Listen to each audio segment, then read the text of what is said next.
What's up, YouTube? Welcome back to the channel. And today we are going to be discussing Year One by Frank Miller. This is a Batman story that is often kind of put at the top of a list of the best Batman stories ever told. So we're going to be discussing why I think it is one of the greatest stories ever told about the Batman. All right. So Year One was written by Frank Miller. And this is a story that was written back in the 80s, and it kind of went back in and started Batman kind of a reset button. And we started with the first year that Batman became Batman, the Batman, right? But it was also a very interesting take because his story ran parallel with Commissioner Gordon. Commissioner Gordon arrived onto Gotham. He had just moved in from a different city and he was starting new. But when he arrived, he found out that the PD was just filled with corruption.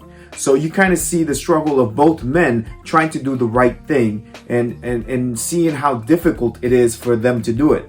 You see Commissioner Gordon trying to start fresh and kind of torn between doing the right thing and maintaining the safety of his family.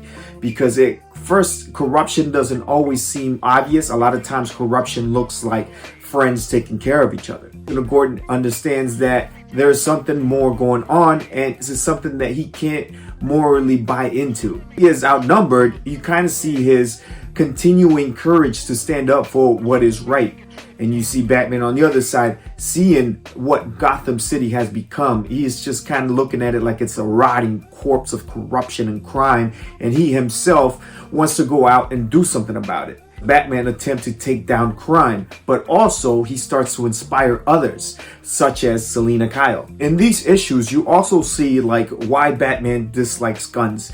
Frank Miller uses it to kind of explain why it is, and it's very interesting kind of take on why he doesn't use guns. And I don't want to spoil it for those of you who haven't read it. That way you can still see lots of surprises when you read into it. So I think that one of the best things that Batman Year One and Frank Miller does with his story is that he establishes a relationship between Jim Gordon and Batman. It's something that has always been given to us. It's kind of like a given, right? Like Jim Gordon just works with Batman and nobody really questions it. Why does Jim Gordon never bring this guy into justice? He's a vigilante. He's technically is breaking the law. But in here, we establish why Jim Gordon grows to respect the Batman and even tolerate vigilantism within Gotham City. The second reason why I really enjoyed this story was the art. The art was by David Mazzucchelli. All right. Hopefully I pronounced that correctly.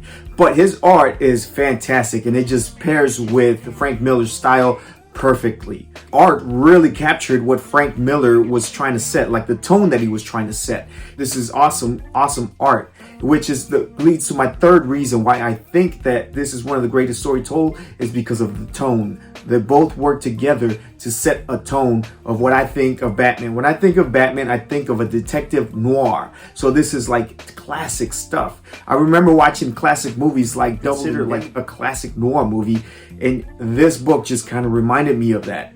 Kind of like that shadowy figure in the trench coat just walking down the streets of Gotham City while it's raining, and he's narrating the story, trying to crack the case. All he needs is just one clue with that kind of jaded, twisted view on the city. But you get kind of like this art paneling where you see Batman as kind of a shadowy figure in the corner of a room.